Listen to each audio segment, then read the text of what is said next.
देखिए latest episodes बिल्कुल ad free.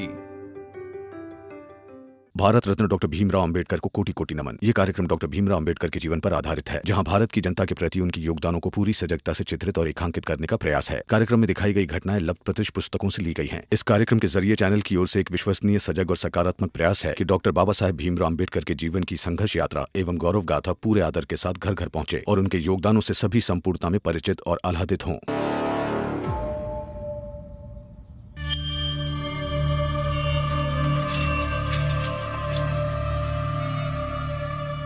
मालिक, मालिक, प्रणाम मालिक, मालिक,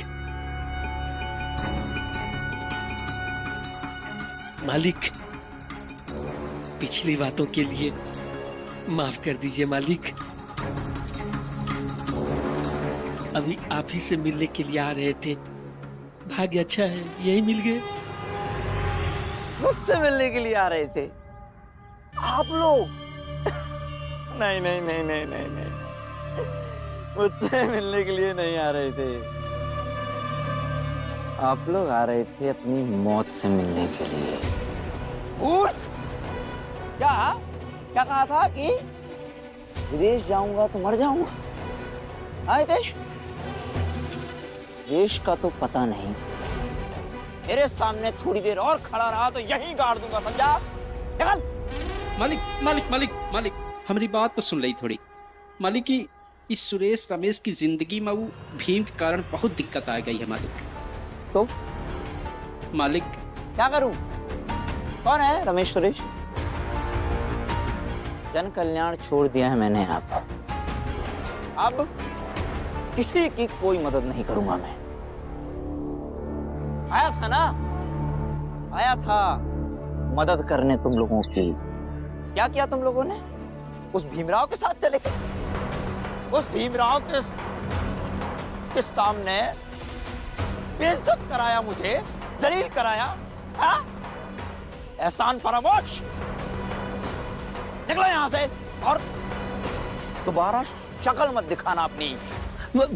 तुम लोग रुको, मैं बात करता हूँ। मालिक, मालिक, मालिक, मालिक, गुस्सा थूक दीजिए। जो हुआ सो हुआ, और मरने से कौन नहीं डरता है मालिक? मालिक, ये दोनों सगुना भाई के बेटे हैं। जायदाद के नाम पर एक घर है, उस घर का दोनों आपस में बंटवारा करने आए थे। आप बस ये कागज पे अंगूठा लगा दीजिए। ये कैसे कागज है? ये बंटवारे के कागजात हैं।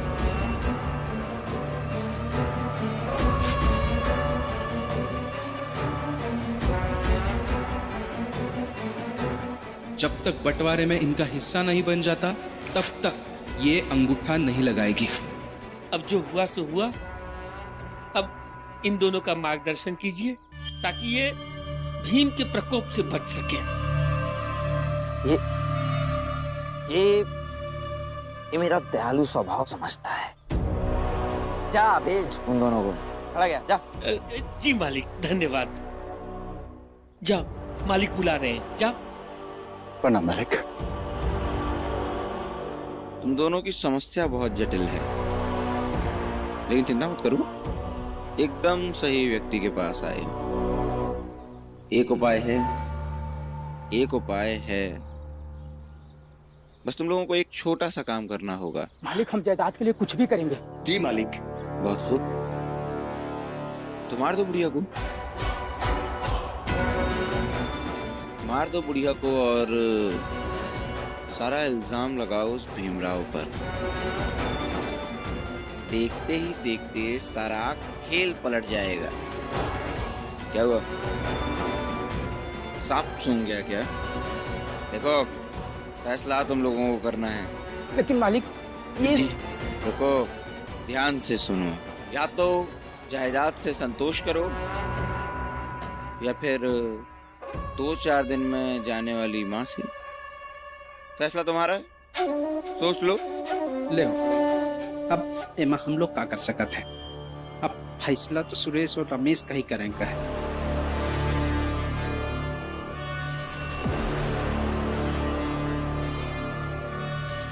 लेकिन मालिक, ये सब होगा कैसे?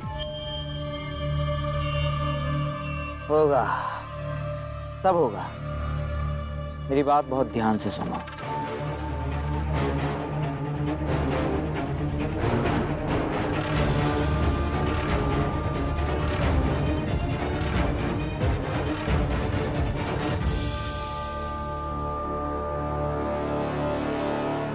अरे ये दोनों तो बहुत लालची और गंदे लोग हैं भाई। अपनी माँ को मारने के लिए तैयार हो गया। हितेश बाबू, तुम भी अजीब हो। माँ उसकी, जायदाद उनकी, वो चाहे मारे पीटे, हमें क्या करना है? हमें तो बस उस भीम को फंसाना है। मालिक जैसा जैसा आप बोला है, कहेंगे वैसा ही हम करेंगे। रमेश, सुरेश, अरे कहाँ गए ये लोग? बिना बताए कहाँ चले जाते हैं ये? कहाँ गए होंगे? दलिया अम्मा, मेरे बेटे रमेश सुरेश को देखा आपने? नहीं तो, लेकिन अभी थोड़ी देर पहले तो यहीं थे ना। सगुना बाई यहीं कहीं होंगे, आ जाएंगे। दुखी हो गए क्या? दुखी होके चले गए? भाभी, हाँ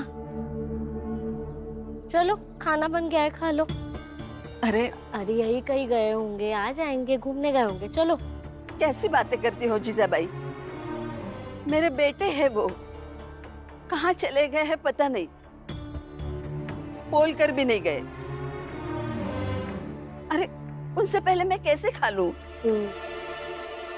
आने दो उन्हें, बैठकर अच्छे से खिलाऊंगी और फिर खाऊंगी। रमेश, नरोत्तम जोशी जी ने सही कहा है। जायदाद हमारा भविष्य है।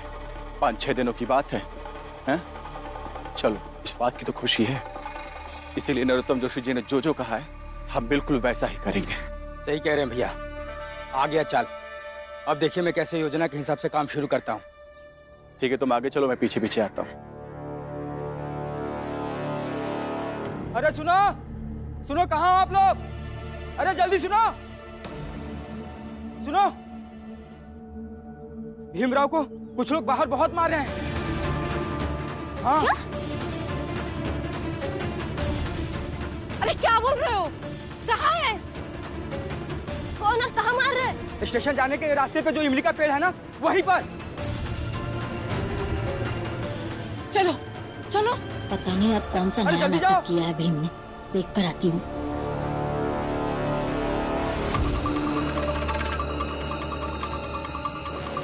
आई, रमेश ने झूठ बोला था। झूठ? पर क्यों?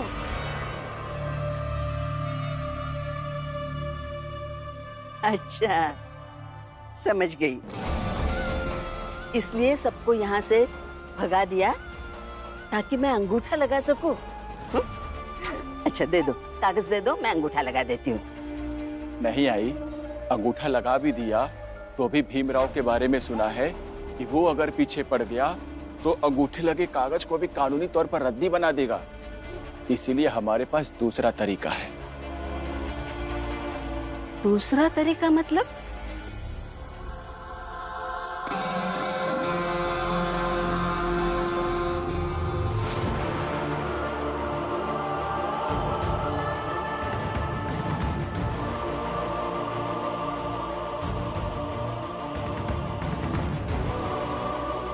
आपने किसी को लड़ते हुए देखा यहाँ पर? भाव, यहाँ कोई झगड़ा हुआ क्या? कोई मारपीट हुई क्या? मैं तो बहुत देर से यहाँ पे हूँ, यहाँ तो कोई झगड़ा नहीं हुआ है। रमा, आप सब यहाँ क्या कर रहे हैं? आप वो सब छोड़िए। अब ठीक तो है ना? आपको कुछ हुआ तो नहीं ना? और कौन थे वो लोग जिनसे आपकी लड़ाई हुई? कौन लोग? कैसी लड़ाई? मेरी किसी से लड़ाई नहीं हुई। मैं तो अपने ऑफिस गया था, वहाँ पे सर नहीं थे तो वापस आ रहा था, फिर रास्ते में बाबा मिले। वो भीम, सगुना बाई के बेटे ने बोला कि तुझे कोई मार रहा है, इसलिए हम लोग भागकर यहाँ पर आ गए। क्या? वो सब कहाँ है?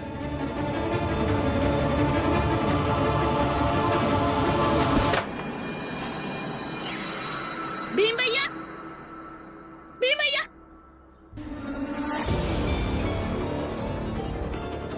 कहीं आप भीम भैया की किताबें तो नहीं चला रहे?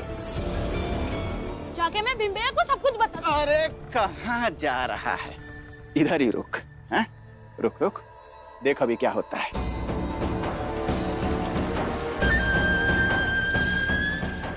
आप ये गलत कर रहे हैं। भीम भैया की किताबें मत जलाओ। चिल्लाता रहे। भीम भैया की किताब मत जलाओ। अरे तेरे भीम भाव की ताकत इन्हीं किताबों में है ना, तो आज इन्हीं किताबों को जलाकर राख कर देंगे। नहीं, ऐसा मत करो। भीम भैया की किताब मत जलाओ।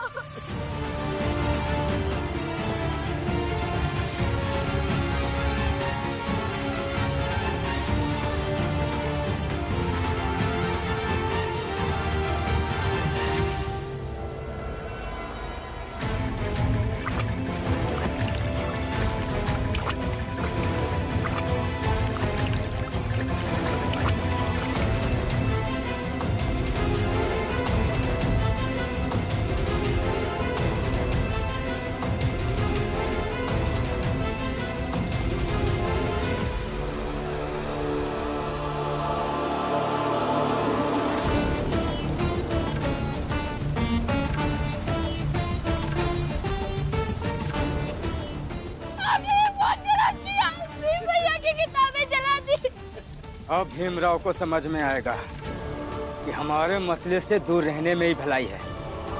भीमराव ने हमारे कागज फाड़े थे ना, हमने उसकी किताबें ही जला दी। भैया की किताबें। चल अभी रोता रहा खड़ा होके।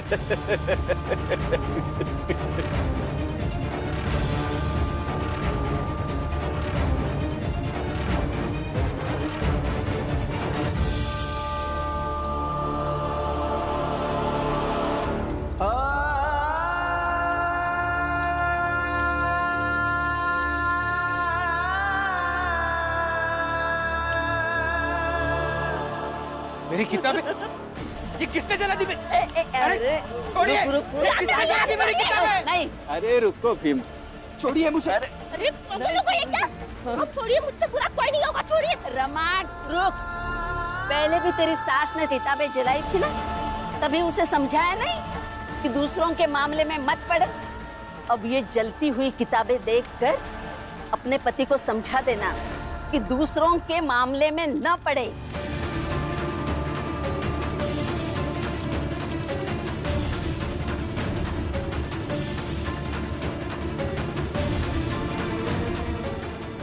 मुझे आपने किया ये सब, छोड़ दीजिए मुझे।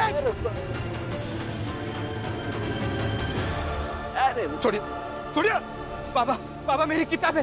भीम, अरे कोई पानी तो लाओ, बुझा दो इस आग को, लाओ। वाह जीजा भाई, वाह, सारी किताबें जल गई और फिर पानी डालकर अपनी भाभी की गलती को छुपाना चाहती हो तुम? भाभी की गलती? अरे हाँ, आपका बेटा तो कोई गलती करता है ही नहीं। अगर इनके बंटवारे के बीच में ये नहीं पड़ता तो ऐसा कुछ होता ही नहीं। हर किसी के फटे में टांग अड़ाने की आदत क्यों है आपके बेटे को? आई, मर्यादा तोड़ने पर मजबूर मत कीजिए। ये छात्रवृत्ति के पैसे से ये किताबें लाई थी, अब फिर से कहाँ से आएंगी किताबें? ये सब पहले सोचना चाहिए था। छोड़ मुझे, छोड़ मेरा हाथ। आपने ही किताबें जलाई है ना? मेरे पति की किताबें वापस कीजिए। कैसे दे दूं? जल गई है। मुझे क्या पता कैसे लौटाएंगे, मुझे नहीं पता। मुझे मेरे पति की किताबें वापस चाहिए। अरे पागल हो गई है क्या? आप पागल हो गई है क्या? फिर क्यों जलाई किताबें? मेरे पति आपकी भलाई कर रहे हैं, आपने उनकी किताबें जला दी। मुझे मेरे पति की किताबें दीजिए। रमा, छोड़। रमा, छोड़ो इनका हाथ। नहीं, छोड़ो रमा, हाथ छोड़ो इनका हाथ।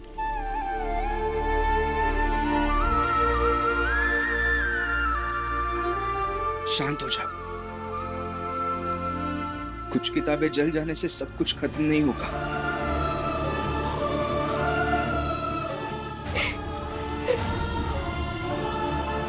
कुछ खत्म नहीं होगा।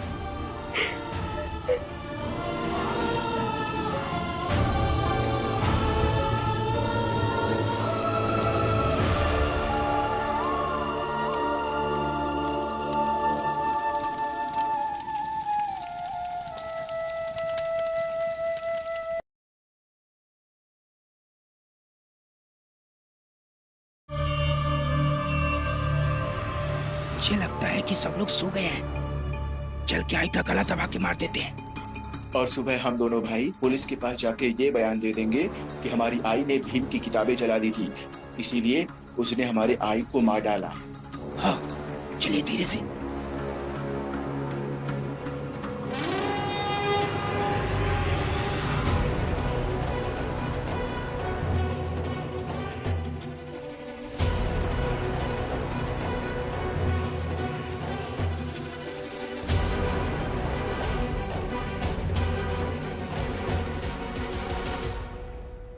देखो भाई, हम लोग तो ये बात माई लोगन का साथ नहीं दे रहे हैं कि जाए के अपनी आई को मारें। बस रोक ये लिए नहीं रहे हैं कि वो भीमराव फंस जाए और जेल चला जाए, तो हम लोगन का तो फायदा ही होएगा ना। हाँ बाबू, बस एक बार ये भीमराव फंस जाए तो रोज रोज के भाषण से छुटकारा मिल जाएगा।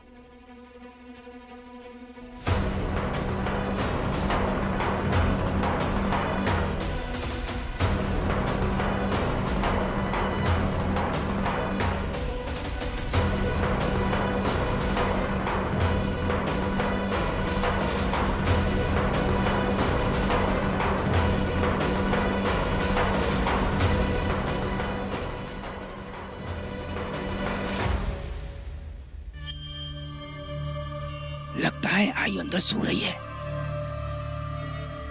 रुको,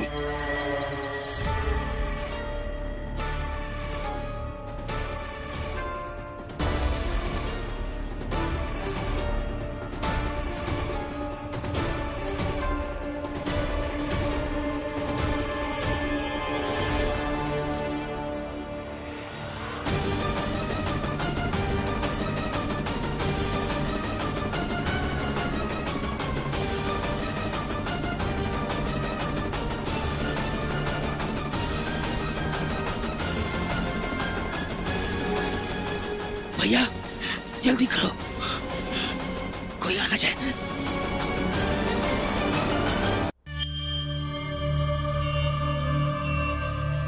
भैया शरीर हिलडुल क्यों नहीं रहा है? लगता है मर गई। बूढ़ी तो थी ही, इसीलिए जल्दी लिपट गई। अंधेरा बहुत है, चलो निकल लेते हैं। चलो चलो निकलते हैं भैया।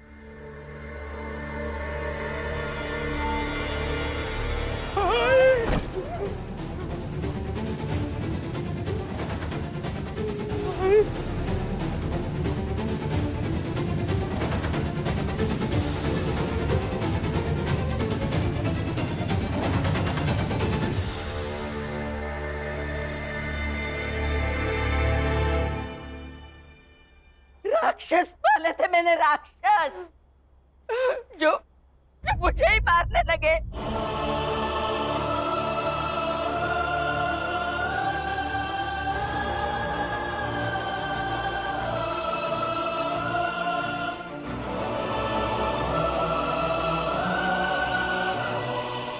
आइए, आप क्या कह रही हैं?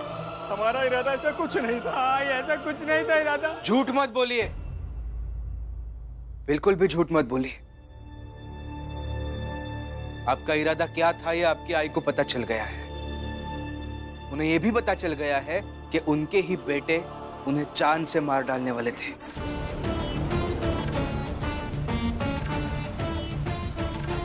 और मुझे तो आपकी योजना पहले ही पता चल गई थी, इसलिए मैंने और रमा ने मिलकर इन्हें वहां से हटा लिया। और आप हितेश काका, जोखू काका, जनार्दन काका के साथ नरोत्तम जोशी से भी मिलकर आए ना।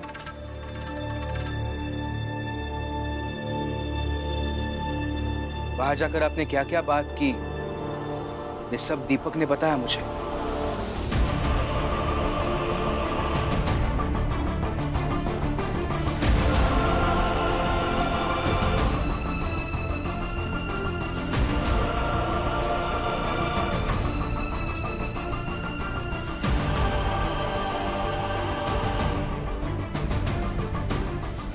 भीम भैया,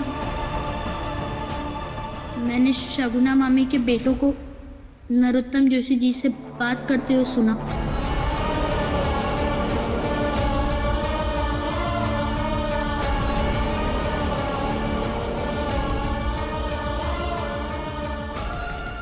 हमें माफ कर दो भाई, हमें माफ कर दो भाई, बहुत गलती हो गई आई, भूल हो गई आई, हमसे नहीं होगा, आई माफ कर दो।